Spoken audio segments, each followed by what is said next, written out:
안녕하세요. 보드게임 교육연구의 보이다 박광재입니다. 오늘 보드게임 리터러시 게이미피케이션 그 세 번째 강의인데요. 지난 강의 잠깐 내용 소개하고 오늘 강의를 하도록 하겠습니다. 지난번에 그 보드게임 3요소에 대해서 얘기를 했어요. 기능의 요소, 그다음에 그다음에 구조. 그래서 기능은 저희가 이 게임을 통해서 무엇을 얻고자 하느냐, 어떻게 보면 이제 학습 목표하고 달려 있는데요. 그래서 어떤 테마로, 어떤 주제로 게임에 담을 것이냐, 그것이 되게 중요하고요. 두 번째로는 이제 이 게임은 시각적인 어떤 자극이 많이 영향을 주기 때문에 컴포넌트나 보드판에 어떻게 아름답고 또 게임에 집중할 수 있게 미적인 것을 구현하느냐, 그걸 말씀드렸고요. 마지막으로 이제 구조에 대한 얘기 했는데, 이것이 어떻게 보면 이제 처음 보드게임을 개발하시는 분들한테 어려운 부분이에요. 이제 룰을 만드는 거죠.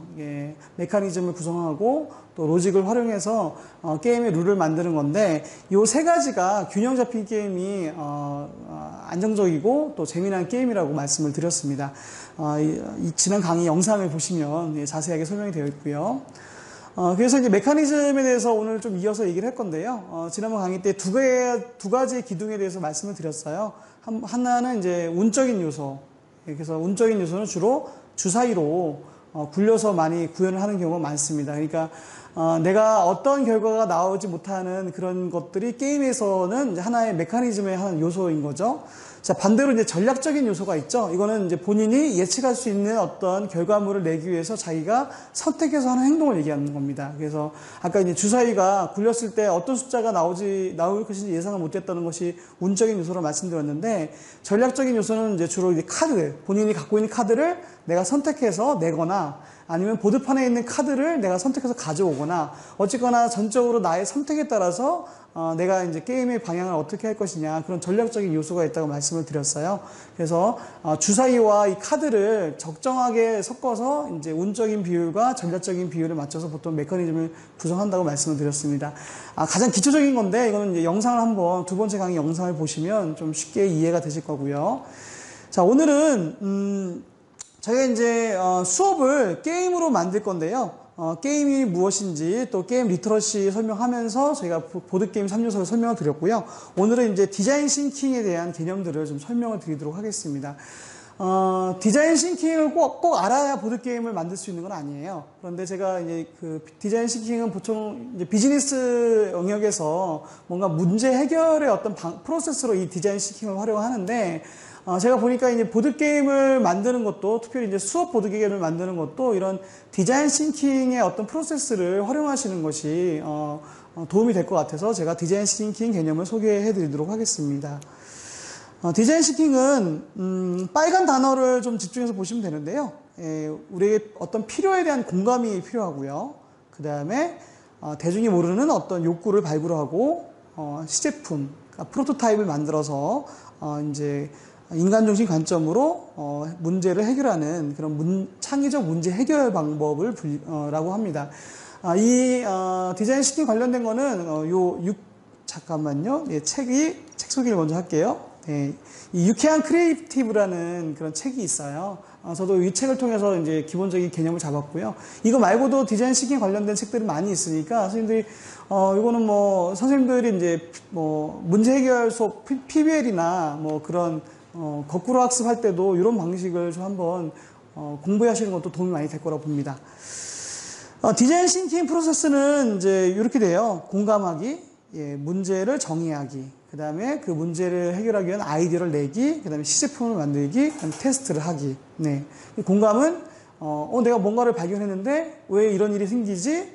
제 마음으로 본인의 이제 감정이 일어나야 되죠. 그래서 저희가 지난 첫 번째 강의 때 아이들이 게임할 때 감정이 일어나지 않는 것은 가짜놀이라고 제가 말씀을 드렸어요. 왜냐면 내가 이 게임을 통해서 뭔가 이 마음속에 재미가 일어나고 그랬을 때 개발이 일어나는 거거든요. 그런데 저희 어른들은 부모님들이나 선생님들은 아이들에게 가짜놀이를 이렇게 강요하는 그런 잘못을 벌일 때가 있는데, 그때는 아이들에게 감정이 일어나지 않습니다.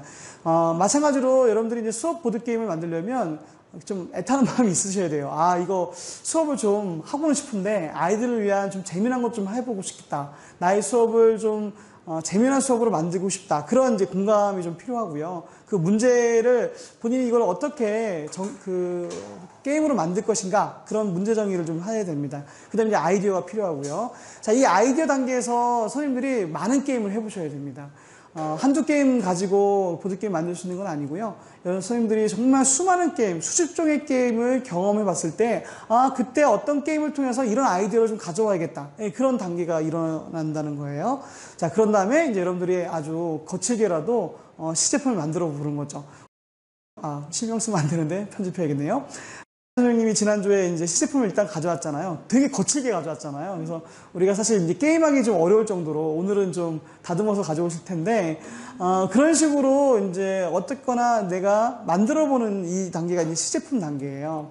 그래서 이 디자인 시킹에서도 이 문제를 이제 해결하기 위한 어떤 아이디어를 가지고 그냥 머릿속에 있으면 이거는 디자인 싱킹이 아니고요. 본인이 직접 그거를 해결할 수 있는 물건을 만들든지 아니면 무슨 기획안이나 그런 실천안을 만들어 보는 게 이 시제품을 만드는 단계입니다. 자, 이 시제품을 만든 다음에는 수많은 테스트를 거쳐야 돼요. 이것이 정말 실현 가능한지, 도움이 되는 건지, 내가 발견한 문제에 이것이 과연 도움이 되는 건지 수많은 테스트를 거친 다음에 이제 이 디자인 싱킹의 어떤 결과물이 나오는 것처럼 보드게임도 이 테스트를 거쳐야 된다는 거예요. 네. 디자인 싱킹의 예가 되게 많은데 이 대표적인 예가 이거예요. 선생님 이거 뭐처럼 보이세요? 배처럼 보이시죠? 아유, 선생님 여전히 진짜 순수하시네요. 네. 이게 맞아요. 예, 그렇습니다. 이게 MRI 기계예요. 네. 자, 이런 모양도 있죠. 네. 자, 애기들 MRI. 그렇죠. 우리 어린이들을 위한 MRI인데요. 이게 개발되는 게 얼마 안 됐어요. 뭐 책에서 얼마 안 됐다는 얘기 글쎄 한 10년 됐을까? 디자인 싱킹의 사례로서 이거를 많이 얘기하는데요.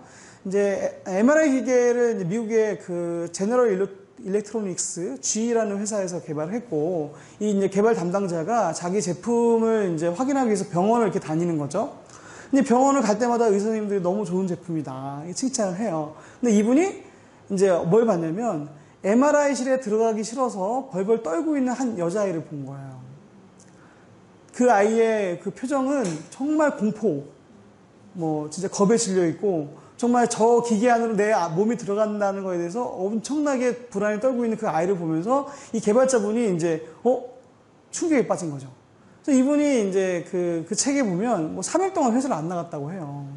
내가 만든 게 아이들에게는 정말 고통스럽고, 정말 무서운 존재를 내가 만들어냈구나. 그래서 이분이 이제 집에 있으면서 그러면 아이들에게 필요한 걸 만들어 보자. 이제 문제를 인식을 한 거죠. 아이들의 또 고통에 공감하고 문제를 인식하면서 문제가 뭐냐? 이것은 아이들이 보기에 너무나 무섭다. 무서운 원인들에도 분석을 해봤어요. 일단은 모양새가 무섭고, 자기 전 몸을 이 기계 안으로 집어넣는다는 것이 또 무섭고, 저는 MRI를 안 찍어봤는데 이 소리가 엄청나게 크다면서요. 그러니까 이제 그 아이들이 그 기계가 돌아가는 그 소리가 너무 고통스럽다는 거예요. 그래서 본인이 그거를 이제 리서치를 한 다음에 그러면 아이들을 위해서 이걸 어떻게 해갈 것인가. 그래서 만든 게 바로 이 GE의 어드벤처 시리즈 MRI 기계입니다. 요게 지금 동영상이 없군요. 동영상이 있는데 동영상 볼 시간은 없고요. 설명을 드리자면 어떻게 되냐면 아이가 이제 병원에 와요. 자, 이 개발자가 이제 이런 치료 방법을 이제 개발한 거죠. 그러면 이제 간호사나 의사들이 요 사진으로 보여드릴게요. 이게 약간 좀 배 타는 느낌이잖아요.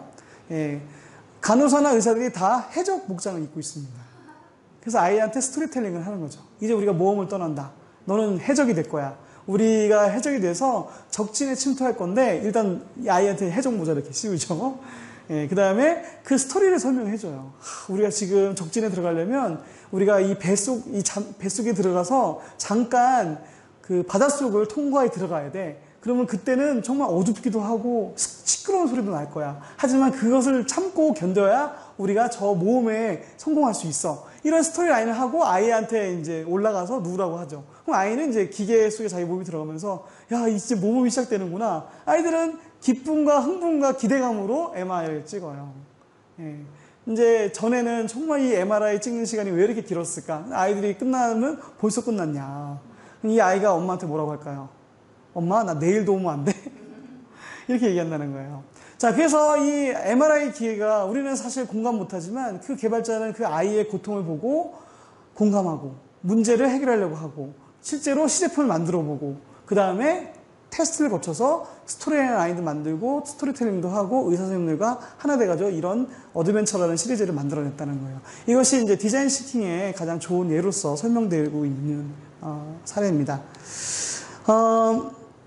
그러면 이제 본격적으로 우리가 이 디자인 싱킹 프로세스대로 우리의 수업 보드게임을 어떻게 만들 수 있는지 설명을 드릴게요. 네. 혹시 이게 뭔지 아시나요? 서바이벌. 네. 지금도 하는지 모르겠는데, 제가 예비군 훈련 받을 때 이렇게 했어요. 네. 그러니까 서바이벌 게임인데 예비군 훈련 중입니다. 저도 이걸 한 기억이 나고요. 지금은 어떻게 하는지 잘 모르겠어요. 제가 지금 민방위도 다 끝났기 때문에. 끝났나? 하여튼 요즘 안 가요. 왜 오라는 말 안 하지? 네. 네. 그래서 하여튼, 서바이벌 경기로 이제 그 전투 훈련을 하죠. 너무 재밌죠. 팀 나눠서, 예, 이제 뭐, 어떤 분들은 이제 약속을 술래기 약속을 하기도 하고, 예비훈련 끝나면 다들 이제 뭐 뒤풀이 하니까. 되게 재밌어요. 그러니까 예비훈련이 요구하는 동안 몇 시간 동안 되게 재밌던 기억이 나요. 그런데, 과연 훈련의 효과는 있었느냐? 예, 똑같아요. 그러니까 제가 이거 안 하고 이제 그 그 시가전 훈련하는 때는 똑같은 양의 훈련을 하는 거예요. 그런데 이거는 재밌다는 게 큰 차이인 거예요. 이것도 누군가가 어떤 문제 제기를 한 거죠. 예비군들 너무 재미없어 한다. 재미없으니까 막 대충 해요. 뛰지도 않고. 근데 이거 했더니 진짜 열심히 뜁니다. 총 안 맞으려고 뛰어다니고요. 예, 이것이 이제 게임의 긍정적인 부분이라는 거죠. 그래서 정말 옛날 한 15년 됐을까요? 이거는 이제 LG라는 회사가 자기 신종 모니터를 홍보하기 위해서 네이버 메인에 이제 낸시랭이 실종됐다. 낸시랭 지금은 좀 잘 모르시겠지만 하여튼 그 당시에 되게 핫한 어떤 그런 팝 아티스트였잖아요. 자, 이제 결국 이것도 이제 그 게임으로 진행됐어요. 그래서 참여하신 분들이 서울 시내 온갖 그 LG전자 그 대리점을 다니면서 힌트를 찾고 그러면서 그 모든 과정들이 이제 인터넷에 이제 중계가 되면서 이 LG 모니터가 왜 좋은지가 이제 그 게임이 진행되는 동안에 홍보가 됐죠. 예, 그래서 사람들은 즐겁게 이걸 보면서도 LG 모니터가 이런 어떤 그런 장점이 있구나. 예, 그렇게 해서 회사의 어떤 신제품을 게임 방식으로 홍보를 했다라는 거죠. 네. 몇 년도인지 볼까요? 2007년도니까 한 11년 됐나요? 네, 오래된 일입니다. 자, 그래서 이 게임을 하는 것은 이 게이미피케이션 교육의 게임을 더 잘한 책에 보면, 네, 그냥 빨간 글씨만 제가 좀 보겠습니다. 참여시킨다는 거, 동기를 부여한다는 거, 학습을 촉진시킨다는 거, 문제를 해결한다는 것. 예, 아주 좋은 얘기만 들어있죠. 우리 선생님들이 지금 수업하면서 간절히 원하는 내용들만 다 들어가 있죠. 네, 학생들 참여시키고, 동기를 부여해주고, 학습을 촉진시키고, 문제를 해결하는 것이다. 이것이 게임화. 예, 여러분들 수업이 이 게이미피케이션을 통해서 아이들이 이런 효과가 충분히 일어날 수 있다라고 생각합니다. 제가 조금 말만 바꿔봤어요. 예. 교육 게임화는 게임 시스템을 활용해서 학생들 스스로 학습에 참여하고 학습을 촉진시키고 학습 목표에 이르게 하는 것. 그 다음에 교실 또는 학교가 게임 공간이 되고 교사는 게임 마스터, 학생들은 게이머가 되는 것이다. 네. 그냥 앞에 있는 그 책에 나와 있는 정의를 제가 그대로 옮겨왔습니다. 네. 그러면 이제 다시 한번 디자인 싱킹 프로세스로 구체적으로 게임을 만드는 저의 방식이기도 하고요. 그런 설명을 드릴 텐데요. 보드게임 3요소를 지난 시간에 설명을 드렸죠. 그래서 공감하기 문제 정의에는 어떻게 보면 기능적 요소에 가까워요. 내가 무슨 수업 보드게임 만들 것이냐, 어떤 주제로 만들 것이냐, 그 다음에 아이디어를 생각하는 단계에서는 이제 구조적인 요소가 가깝겠죠. 그래서 이 게임을 만들기 위해서 나는 어떤 게임에 어떤 시스템을 활용할 것이냐, 그러면 이제 메커니즘을 만드는 구조적 요소가 관련이 있고요. 그 다음에 시제품을 만들 때는 이것이 이제 미적인 요소와 관계가 있죠. 게임을 위해서, 그러니까 미적인 요소는 두 가지예요. 일단은 게임이 잘 돌아가게 하는 거. 그러니까 글자를 크게 할 것인지 작게 할 것인지. 지난번에 이제 선생님 가져온 그 윤리사상 게임 같은 경우는 제가 텍스트가 너무 많다. 텍스트가 많으면 사실 집중하기 어렵거든요. 그러니까 텍스트를 줄여야 된다. 또 어떤 경우에는 이런 텍스트는 넣어야 된다. 그런 것들 고려하는 것이 이제 이 시각적인 부분을 고려하는 것이 이 미적인 요소에서 하는 일들이죠. 네. 이런 단계를 통해서 이제 그 밸런싱 작업, 완성도 높이는 테스트를 이제 하게 됩니다. 저희 학생들이, 얘네들이 9학년이에요. 작년 9학년들인데, 네. 아이들이 이제 제가 그 프로젝트 수업을 내줬거든요. 근데 주제를 마음대로 정해라. 그래서, 하지만 주제는 정하되, 너희들이 현재의 문제점이 뭔지 규정하고, 그 문제점을 해결하는 뭔가를 만들어라. 예, 그러니까, 게임만 하는 게 아니라 다양하게 아이들이 뭐 UCC 만드는 애들도 있었고 노래 만드는 애들도 있었는데 한 팀은 보드게임을 만들겠다고 하는 거예요. 그래서 너희들은 뭘 얘기하고 싶어? 테마가 뭐야? 그랬더니 북극곰이 어떤 위기에 처해 있는지 그 북극곰의 상태를 설명하는 게임을 만든다는 거예요. 그래서 해봐라. 그래서 아이들이 지금 게임을 만들고 있는 것입니다. 네, 그래서 대법 뭐 그럴듯하게 만들었죠. 예. 뭐 북극해처럼 보이기도 하고 주사위도 있고, 예, 본인들이 제가 하나도 알려주지 않았고요. 너희들이 좋아하는 게임 스타일로 해라. 근데 게임은 좀 그 부루마블 같은 스타일이 됐어요. 아이들이 주로 이제 보는 게임들이 부루마블이기 때문에 주사위에 굴리면 본인들이 말이 움직이고 그 다음에 그 말에 이제 닿으면 해당하는 미션을 수행해가지고 포인트를 얻고 이제 북극곰을 살리는 게임인데, 이 영상이 있는데 이게 딱 나오면 좋은데요. 예.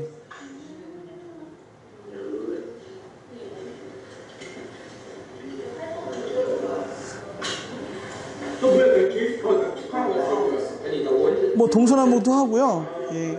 근데 제가 보기에는 사실 개발자인 제가 보기에는 좀 조잡했긴 했어요. 근데 이제 제가 보기에는 좀 조잡했는데, 근데 애들은 재밌어 하는 거예요. 저는 이제 룰이 되게 막 좀 어수선했는데, 근데 애들은 이미 그 룰을 익혔고 그 자잘한 룰까지도 재미 요소가 되는 거죠. 그래서 제가 뭐 아이들이 원한다면 바꾸지 말라고 그랬어요. 그래서 이 개발한 팀들이 이제 친구들한테 돌아가면서 게임을 시켜보면서 이 주제를 설명을 하는 거죠. 네. 요 게임은 다 좋은데 결정적으로 이 게임은요, 게임이 끝나면 북극해가 없어져요. 이게 남극인가? 하여튼, 애들이 이제 좀 해피엔딩이 아니에요. 예, 그러니까 이제 결국에는 게임이 이제 끝났을 때는 파괴가 되는 게 뒤에서 그게 조금 이제, 근데 아이들은 이게 현실 아니냐. 좀 이렇게, 예, 그래서 조금 아쉽다. 근데 아쉽긴 하지만 또 아이들은 좀 극단적인 어떤 그런 방향을 선택했어요. 어쨌거나 우리가 이 상태로 하면 우리가 게임하다 보면 결국 여기는 다 파괴되는 거 아니냐. 그래서 그 부분에서 저희가 이제 토론도 해봤던 기억이 나요. 이게 게임이 해피엔딩으로 끝나야 되느냐, 아니면 게임 끝났을 때 좀 우울한 마음을 줘야 되느냐. 그래서 그 세계 평화 게임 같은 제가 소개를 들은 거는 그 선생님은 아이들이 이걸 통해서 좀 뭔가 이 세상은 잘못됐다, 그걸 느끼는 것만으로도 충분히 교육적 효과가 있다라고 얘기를 하시더라고요. 네, 일단은 제가 점수는 높게 줬어요. 네. 이거는 교회에서 이제 장로회 신학대학교에서 사순절 프로그램을 저한테 위탁을 했어요. 그래서 같이 만들었고요. 제가 이제 게임을 구성을 했습니다. 저도 깜짝 놀랐죠. 고난주간이 있는 사순절에 보드게임을 한다고요? 그때 이 담당하는 목사님이, 형식이 뭐가 중요하냐? 이 기독교의 이 고난주간이나 부활주간의 의미를 아이들에게 재밌게 전달하는 것이 더 중요하다. 그래서, 제가 이제 위탁해가지고 7주 프로그램을 했는데, 그 중에 7주 중에 4주를, 이제 게임으로 만들었어요. 그래서 이제 7주 커리가 있죠. 이게 아마 작년일 거예요. 작년 2018년. 예, 그래서 2월 18일부터 4월 1일까지 7개의 주제로 이렇게 하고, 제가 이 테마를 다 정했고요. 그 다음에 성경 본문이나 이제 활동 같은 거는 이제 다른 연구회 전도사님이 하셨고, 게임은 이제 제가 그 테마에 맞춰서 게임을 준비했습니다. 그래서 보드게임은 이제 왓츠 투야나 다빈치 코드, 펭귄 파티, 그 다음에 타임라인, 각자 5개를 제가 했나요? 7주 중에 5개를 이제 구성을 했는데, 이것이 이제 일종의 이제 게이미피케이션의 어떤 한 방법이고요. 이거는 이제 기존 게임들을 그냥 활용한 수업이에요. 그러니까 새로운 게임 만든 건 아니에요. 그래서 기존 게임의 메커니즘을 이제 교회 교육용으로 만든 거죠. 왓츠 투야는 여러분들 아직 못 해보셨죠? 네, 이거는 이제 가치관 게임인데 참 괜찮은 게임이에요. 그래서 제가 오늘 있으면 이거 플레이를 한번 해볼게요. 제가 가져왔는지 안 가져왔는지 기억이 안 나네요. 제가 오늘, 예. 자, 이거는 단순합니다. 그러니까 그 사람 상대방의 가치를 아는 거예요. 그래서 이제 상대방이 5개의 어떤 키워드를 주면서 너의 인생에 있어서 이 키워드가 어떤 가치 순위가 있느냐. 순위를 이제 본인이 설정하면 다른 사람들이 맞히는 거예요. 근데 이걸 어떻게 이제 사순절 프로그램을 바꿨을까? 단순했습니다. 그냥 설정을 얘기해주고 하나님의 마음을 알아봐 주는 거예요. 예, 물론 이제 키워드는 좀 바꾸죠. 그래서 이 기독교의 그 하나님의 마음을 한번 알아봐주는 방식으로 했습니다. 그러니까 아주 플레이어들의 마음이 아니라 그냥 하나님의 마음을 한번 알아맞혀보자. 그것만 하더라도 이 종교에서 기독교에서 쓸 수 있는 그런 게임이 된 거죠. 자, 이거는 타임라인인데 타임라인이라는 게임 혹시 아시나요? 역사 게임? 예, 그거를 지저스 라인으로 만들었어요. 그래서 예수님의 일대기는 연도가 없잖아요. 그러니까 예수님의 사건을 그냥 번호 순으로 순서를 맞췄어요. 그래서 그 번호 순서대로 이제 타임라인은 연대를 맞추는 거라면 지저스 라인은 그냥 예수님의 사건을 어디가 먼저 있는 사건인지 나중에 있는 사건인지. 이제 이 사순절 기간에 예수님의 뭐 마지막 일주일만 한 게 아니라 예수님의 전체의 삶을 돌아보는 그러니까 활동을 이제 이 게임을 통해서 한 겁니다. 타임라인의 룰을 그대로 적용한 거예요. 네. 자, 이거는 지난번에 잠깐 언급했었죠. 네. 다빈치 코드라는 게임인데 마찬가지로 룰을 그대로 적용했고요. 다빈치 코드에 있는 숫자를 출애굽 때의 그 10가지 재앙 그리고 6월절의 의미를 여기서 이제 게임을 통해서 알게 하는 그런. 그래서 이제 조커가 게임에서 되게 조커가 중요하거든요. 그 조커를 이제 십자가로 제가 하면서 이 6월절 사건과 십자가를 어떻게 연결시키는지 그걸 이제 게임 끝나고 설명하는 걸로 했고요. 그러니까 제가 지금 사례로 보여드린 것들은 룰을 하나도 바꾸지 않았어요. 테마만 바꾼 겁니다. 네, 그러니까 구조와 이제 기능이 있으면 구조는 그대로 두고 테마만 바꾼 거예요. 자, 이거는 저희 이제 보이다 연구에 소속되어 있는 선생님이 실제 수업으로 구현한 겁니다. 그 무역의 시대, 초등학교 5학년 때 역사의 시간에 이제 그 고려를 배운다고 하더라고요. 그래서 이 선생님이 본인이 뭔가 연구 수업을 하고 싶은데 아이디어가 없어서 저희 선생님들하고 같이 한 달 정도 같이 개발을 했습니다. 되게 좋은 게임 나왔어요. 그래서 선생님들, 이 선생님이 이제 연구에서 발표도 했고 학교에서도 되게 칭찬을 많이 받았다고 해요. 자, 이런 거 만들 때 진짜 이 선생님 되게 정말 고생 많이 하셨거든요. 이거 이따가 보여드리겠지만 다 만들고 한 몇 개월 고생하셨어요. 근데 만들어 놓으면 그 5학년들한테 계속 이제 그 수업 시간에 이제 활용할 수가 있는 거죠. 네. 선생님이 정말 많은 시간을 투자해서 이렇게 만들었어요. 자, 이거 게임은 그 카탄이라는 룰에서 저희가 일부를 가져왔고요. 그래서 자원을 획득하는 거, 그러니까 고려 시대의 다양한 어떤 무역의 어떤 물건들을 어떻게 자기가 가져오느냐, 이 카탄의 방식으로 주사에 굴려서 어떤 조건이 되면 가져오는 방식으로 했고요. 그 다음에 네, 이런 식으로 카탄 활용했고요. 두 번째 이제 구매. 그러니까 무역을 통해서 이제 어떤 거를 구매해야 되는 단계에서는 이제 스플렌더의 룰을 제가 적용했습니다. 이거는 어떤 분들이 보면 이거는 카탄의 어떤 룰을 적용했네. 예, 보드게임 많이 하시는 분들은 짐작이 가능할 거예요. 그런데 카탄과 같은 게임은 아니에요. 이 부분은 스플렌더의 어떤 그런 룰을 적용했네. 근데 이 게임이 스플렌더는 아니라는 거예요. 그러니까 다른 여러 개의 그 메커니즘을 일부만 가져와서 새로운 게임을 만든 거죠. 이건 사실 새로운 게임 개발하시는 분들도 많이 하는 방식이에요. 자, 이제 메커니즘을 하기 위해서 선생님은 이걸 만드신 선생님은 계속 칼질하고 PPT 만들고 저는 계속 엑셀로 이거 확률을 계산했습니다.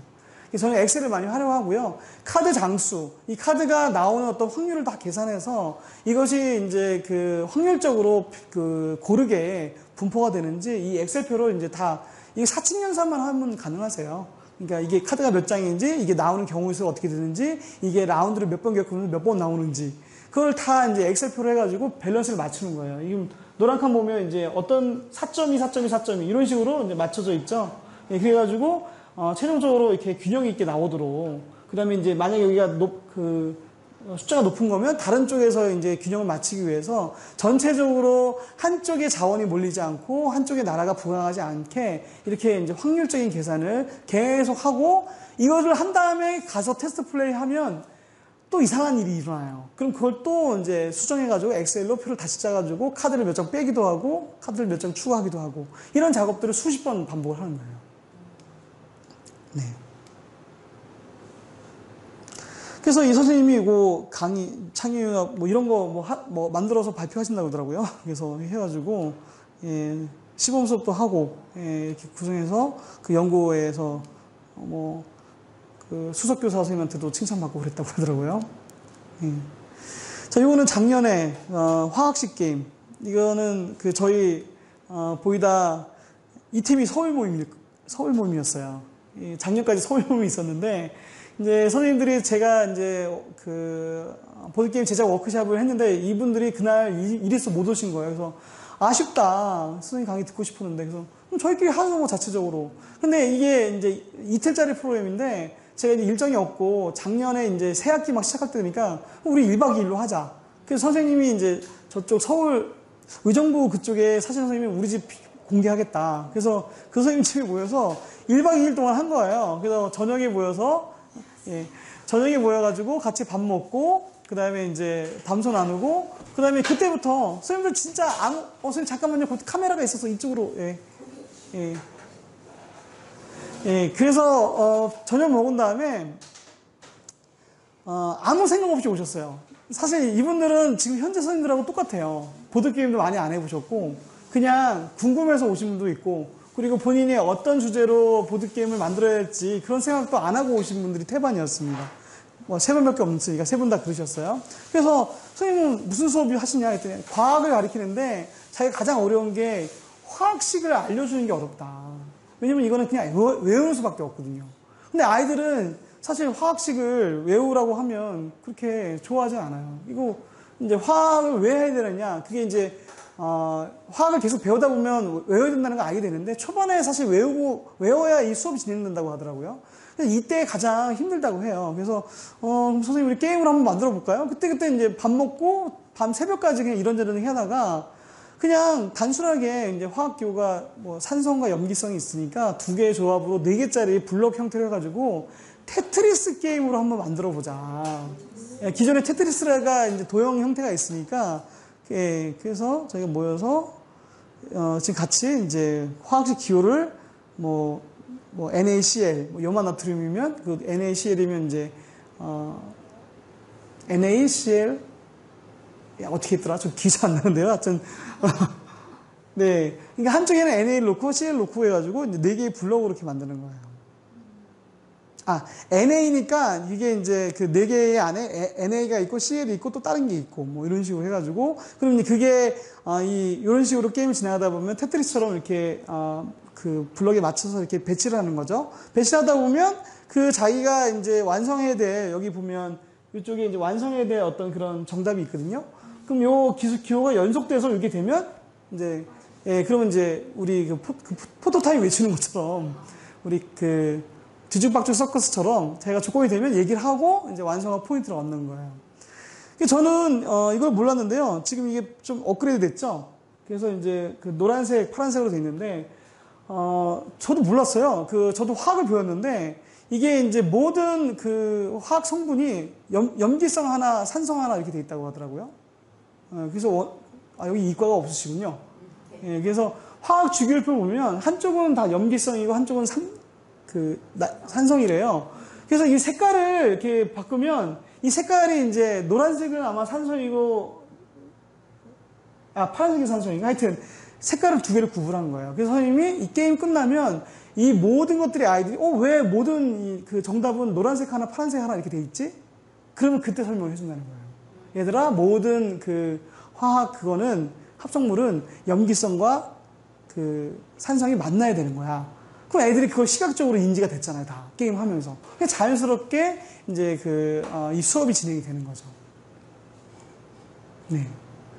저도 이 화학을 잘 모르니까, 영상 보시는 분들은 제 의미를 아시겠죠? 그러니까 하여튼, 한쪽은 염기성이고 한쪽은 산성인데, 뭐가 산성이고 염기성인지 잘 모르겠습니다. 네. 자, 이렇게 간단한 게임으로 아이들이 이제 원소 주기표 외우고, 본인들이 하면서 이제 주기표의 어떤 전체는 아니지만, 그래도 화학 기호가 뭘 의미하는지를 알게 되는 거죠. 나트륨은 NA구나. CL은 뭐죠? 염소죠. 예, 그런 식으로 이제 아이들이 익히게 되는 거예요.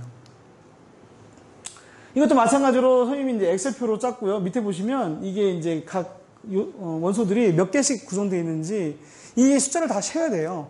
센 다음에 요 숫자의 어떤 그 균형에 맞게 그 목적 카드도 구성을 하는 겁니다. 근데 이게 그 되게 좀 어떻게 보면 쉬운 건데 선생님들이 많이 이제 까먹어요. 카드는 나트륨 그 블럭이 많은데 이 목적지 카드에는 나트륨이 없으면 게임이 진행이 안 되는 거거든요. 그러니까 나트륨이 많이 나왔으면 나트륨이 들어가는 카드도 많이 나와야 된다는 거예요. 이런 식으로 이제 밸런스를 구조하는 것이 이제 메커니즘을 하는 겁니다. 네, 이 선생님도 이제 연구 발표를 하셨네요, 작년 가을에. 네, 그래서 이분도 되게 칭찬 많이 받았고, 그러니까 이 모든 것들이, 이런 수업들이 좀 생소하잖아요.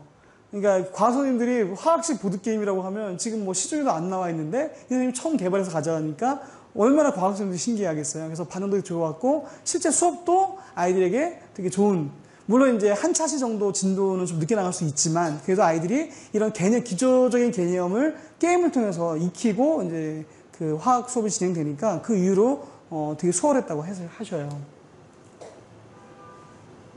지난번에 얘기했지만 우리가 게임과 교구는 사실 저는 뭐 모든 것이 다 게임화 될 필요는 없다고 생각해요. 어떤 거는 저희도 지금 뭐 개발 의뢰 받아가지고 만들었는데 결국에는 이건 게임이 아니라 그냥 교구로 만들어야겠다. 그렇게 이제 결론 내는 것도 있습니다. 근데 여러분 선생님들이 모든 그 수업 주제가 다 게임으로 만들 수는 없어요. 자, 그렇기 때문에 이것이 게임으로 하는 게 좋을지 아니면 교구로 만드는 것이 좋을지 그거는 진행하면서 여러분들이 판단하시면 되고요. 게임을 개발하다가 교구로 넘어가는 경우도 많이 있습니다. 아니면 또 교구처럼 개발하다가 게임으로 되는 경우도 있고요. 자, 그래서 게임은 학생이 더 자발적으로 할 수 있고 예측이 좀 불가하다는 어떤 장점이기도 하고 단점이기도 해요. 하지만 교구는 진행 중에 교사가 개입이 들어가야 되죠. 네, 계속 다음 단계에 설명을 해줘야 되니까. 그 다음에 예측이 좀 가능하긴 해요. 자, 저는 이것도 장점일 수 있지만 단점일 수 있다고 생각합니다.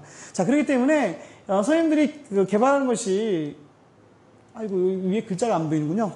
개발하는 것이 교구가 될 수 있고 게임이 될 수 있는데 중요한 거는 교사의 역량이 중요하다는 거예요. 예, 게임이 됐든 교구가 됐든 선생님들이 어떻게 이걸 통해서 수업을 구성하는 거는 교사가 판단하고 교사의 역량이 되게 중요하다는 겁니다. 네, 요게 이제 그 비즈니스 게임인데요. 매트릭스 9이라고, 이거는 사실, 제가 이제 비즈니스 쪽에서 위탁을 받아가지고 개발을 했어요. 작년 여름에 개발을 했는데, 처음엔 게임으로 개발을 요청받았는데, 도무지 게임이 안 되는 거예요. 그래서 제가, 의뢰하신 분한테 그냥 교구로 만듭시다. 제안을 드렸고, 이제 교구 형태로 왔는데요. 이분이 이제, 야, 교구 형태가 훨씬 낫다. 이거를 이제, 비즈니스 강의하신 분들한테 하다 보니까 게임보다는 교구가 훨씬 더 대화할 수 있고 중간중간에 서로 좀 피드백할 수도 있고 그래서 오히려 이제 교구 형태가 더 좋은 기대를 얻는 그런 케이스도 있었습니다. 예, 이거는 뭐 비즈니스 하시는 분들은 매트릭스 9이라고 이건 비즈니스 모델 캠퍼스라는 어떤 그런 건데요. 되게 유명한 건데 제가 이거 보면서 이거 게임으로 구현할 수 있을 거라고 생각이 들었는데 이거는 기존에 이제 책에 있는 내용이고요. 이거 내용을 게임으로 만들려고 하다가 이게 교구가 된 거예요. 학생들도 되게 재밌게 했어요. 저희 학교 애들 이제 진로 그 수업 중에 이걸 한번 해봤더니 아이들이 너무 재밌게 하더라고요. 한 10분만 더 하고 마무리할게요. 왜냐면 좀 중요한 팁을 여기서 나오는데 매년마다 그 세계 유명한 보드게임 개발자들이 저희 한국을 방문을 합니다. 근데 이 행사가 올해는 진행이 되는지 안 되는지 모르겠는데 한 3년 동안 진행을 했어요. 그래서 저도 매년 가고 있는데요. 이분은 이제 이게 몇 년도죠? 2016년, 그러니까 3년 전에 첫 번째 대회인데 젠가를 개발하신 분이에요. 젠가 개발하신 분이 오셨고, 브루노 카탈라도 되게, 도미니 킹? 여기서 게임이 갑자기 기억이 안 나네. 하여튼, 유명한 게임 많이 만드신 분이고, 네, 그 중에 요거만 좀 설명을 드리려고 합니다. 이거를 전체를 볼 수 없고. 자, 이분이 이제 강조한 게 이거예요. 보드게임의 어떤 요소가 테마가 있고, 컴포넌트가 있고, 메커니즘이 있다. 이거 사실 제가 말했던 보드게임 3요소랑 똑같은 얘기입니다. 저도 좀 놀란 게 제가 이분 강의를 듣기 전에 저는 건축의 보드게임 3요소를 가지고 보드게임 3요소를 이론을 제가 만들었는데 이분 똑같이 만드신 거예요. 그래서 신기하다. 나랑 생각이 똑같다. 근데 이분은 이모션을 강조했어요. 결국에는 아이들이, 그러니까 아이들이 아니라 이제 게임을 하시는 분들이 이런 완벽한 균형세에 있는 게임을 하더라도 마음에 어떤 이모션이 일어나지 않으면 안 된다는 거예요. 그래서 이분은 이 4요소로 이모션을 얘기하고 있습니다. 그래서 게임을 개발할 때 이게 뭐 게임만 돌아간다고 해서 그 게임이 아니라 뭔가 좀 감정적인 어떤 자극이 돼야 되거든요. 재미있다든지 뭔가 자기에게 뭔가 충격을 잃었다든지 저희 학교 아이들이 만든 것처럼 남북 대륙이 사라졌다든지 어쨌거나 본인의 어떤 마음의 어떤 그런 자극이 되는 그런 것들이 중요하다고 이분 얘기를 하고 있어요. 네. 요게 이제 그 다음에 2017년인데요. 여기 행사 보시면 되게 이분 닥터 유에카라는 게임 만드신 분이에요. 그래가지고 자기 게임으로 지금 대회하고 있는 겁니다. 예, 근데 이분이 졌어요. 본인 개발자는. 개발자가 이기는 일 없고, 이분 요즘 또, 사회 보드게임 만드는 이라는 부장님이신데, 예, 이때는 몰랐는데 지금은 이제 좀 친하게 지내고 있습니다. 네, 강의도 하고, 여러분들 기회 되시면 이런 데 오시면 좋을 것 같아요. 네, 세븐 원더스 만든 앙투안 보자. 예, 이분이 이제 그거죠. 제가 지난번에 잠깐 설명했던 그 하나비라는 게임. 카드 게임인데 나는 제 카드를 못 보고요. 다른 사람이 보는 그런 게임이에요. 그러니까 자기가 갖고 있는 카드를 자기가 못 봐요. 하지만 다른 사람들은 제 카드를 다 볼 수 있는 그러면서 협동 게임인데 이 친구는 되게 젊은 친구인데 아주 생각이 되게 완전 기존의 게임을 완전 뒤집는 그런 아이디어가 있습니다. 이 게임이죠, 하나비. 네. 자, 이거 만든 친구도 와서 제가 경품을 탔어요. 그래서 세븐 원더스 특정한 한정판 카드를 제가 선물로 받았습니다. 네. 네.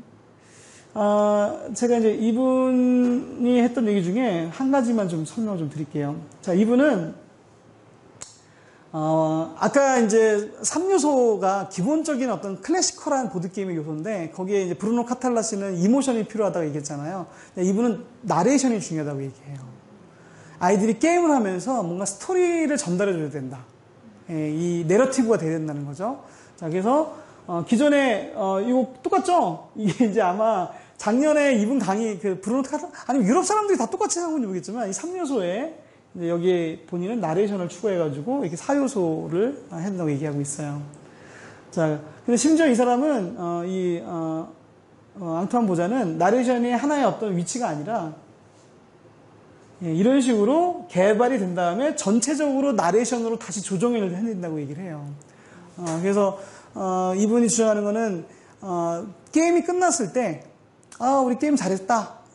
다음 게임 하자. 이게 아니라, 게임이 끝나고 나서, 근데 아까 게임하다 보니까, 뭐 이런 거 생각이 났어. 그런 자극을 줘야 된다는 거예요.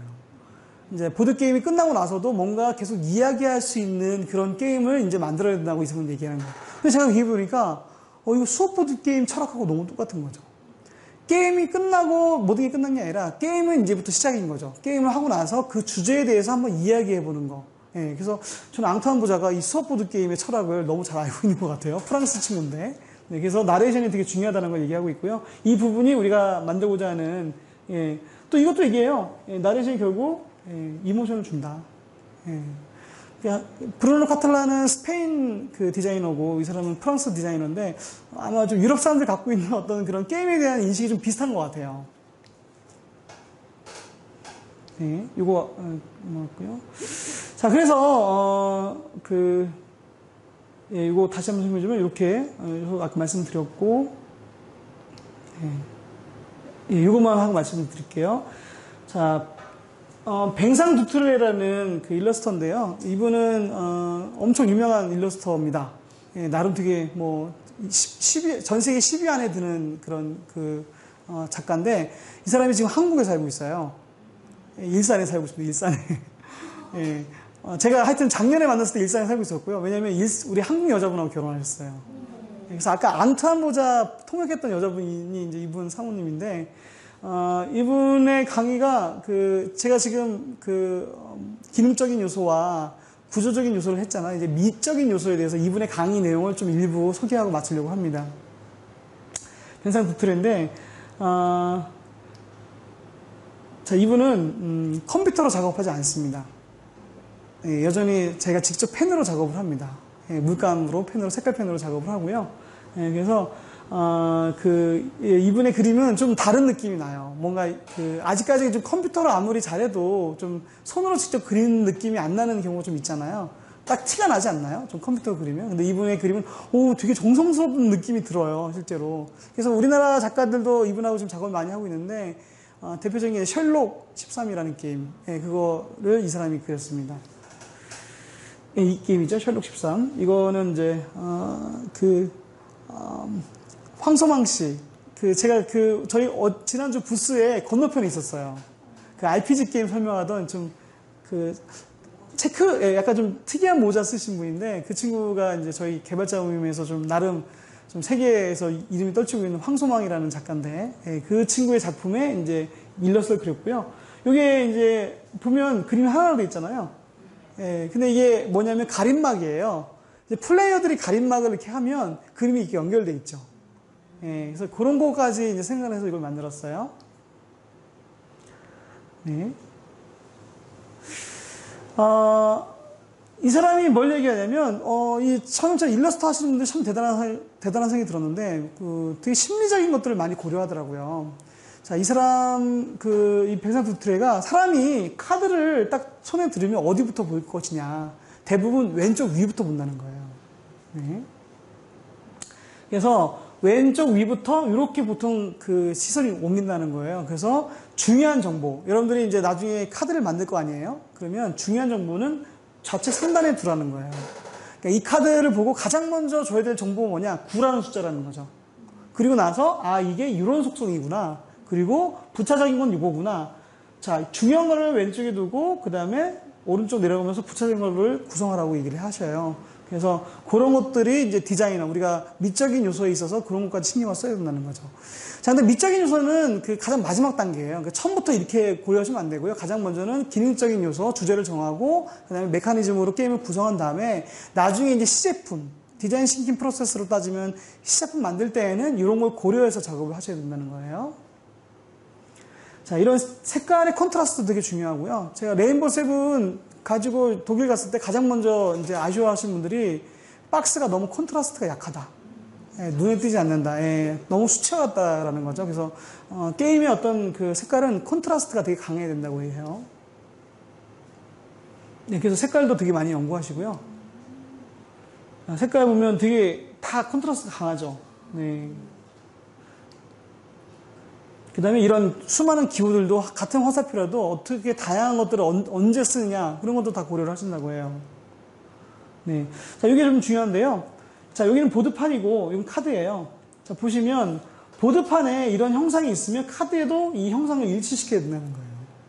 그래서, 이제 한마디로 이거는 이제 사용자 중심이라는 거죠. 이제 우리가 이제 IT에서는 UX라고 하죠. 유저 익스피리언스란가요? 되게 그것만 지금 전문적으로 연구하시는 회사의 팀이 있을 정도로 사용자 중심으로 이 게임을 만들어야 된다는 거예요. 그러니까 정말 사용자가 플레이하는 데 있어서 이 카드의 내용들이 걸림돌이 되면 안 된다는 거예요.